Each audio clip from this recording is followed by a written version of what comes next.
මුයින් නැගෙන හඬ හොඳින් අසන්න.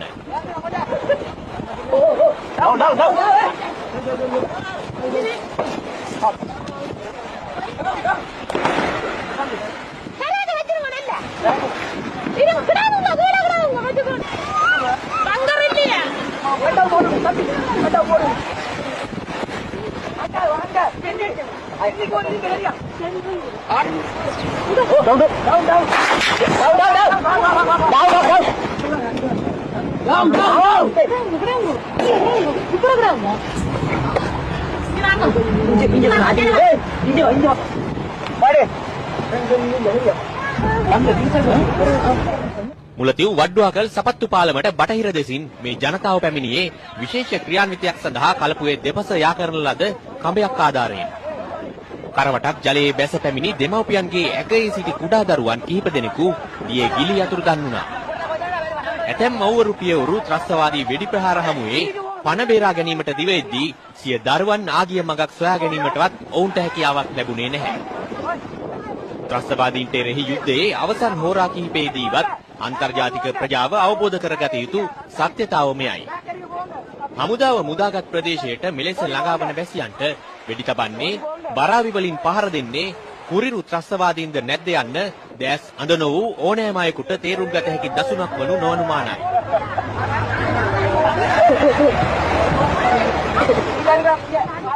ඔවුන් දියේ ගිලීමෙන් බේරා ගන්නට වෙඩි ප්‍රහාරයකට ලක්වීමෙන් වළකා ගන්නට මේ යත්න දරන්නේ මේ ජනතාව කිසිදා දැක නැති ශ්‍රී ලංකා යුද හමුදාව බව මේ දිනවල සාමාන්‍ය ජනතාව වෙනුවෙන් කෑමොර දෙන අන්තර්ජාතික සංවිධාන හා රටවල් දැන්වත් තේරුම් ගත යුත්තක්.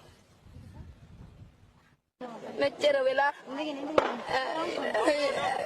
ඉඳලා කන්ද බිලා ගෙවල් ගානෙන් ගිහලා ටික කාලර මේ තියගෙන ටික ටික දෙන්නේ කියලා ළමයි මැදියා යෝන හැමෝටම නිවෙස්යක් ඕනේ මම ජීවත් වෙන්න ඕනේ මම බේර ගන්න ඕනේ රජුට කියන්න ඕනේ අපේ ළමයි ඔක්කොම දෙවිල දෙරදා ඔක්කොම බේර ගන්න ඕනේ මගේ ජීවිතේ නැති වුණත් කමන්නේ අපෝ අපේ ළමයි බලන්න බෑ කකුල නැතුවයි දැන් පාරේ මෙරිලා ඉන්නවා මේ දැකලා ජීවිතේ පා වෙලා මගේ ජීවිතේට බේරුණාට මගේ මොගේ ජීවිතේම බේරන්න ඕනේ ළමයෙක් ඉන්න බෑගේ වල් ගන්න ඔක්කොම අල්ලනවා අපේ ළමයි. අන්තර්ජාතික ප්‍රජාව දැන්වත් අවබෝධ කරගත යුතු නියම යථාර්ථය මෙයයි.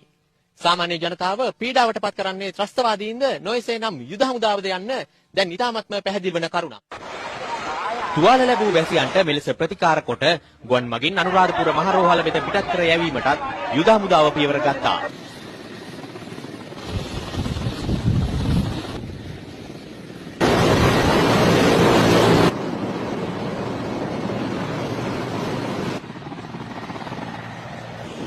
මේ අතර වන්නි ක්‍රියාන්විත භූමියේ ජ්‍යෙෂ්ඨතම සේනාංකාධිපතිවරයා වූ 57 සේනාංකාධිපති මේජර් ජෙනරාල් ජගත් ඩයස් මුලතිව්හි ප්‍රාණාපකරුවන් මුදා ගැනීමේ ක්‍රියාන්විතයේ ප්‍රගතිය නිරීක්ෂණය කළේ ඊයේ පස්වරුවේ.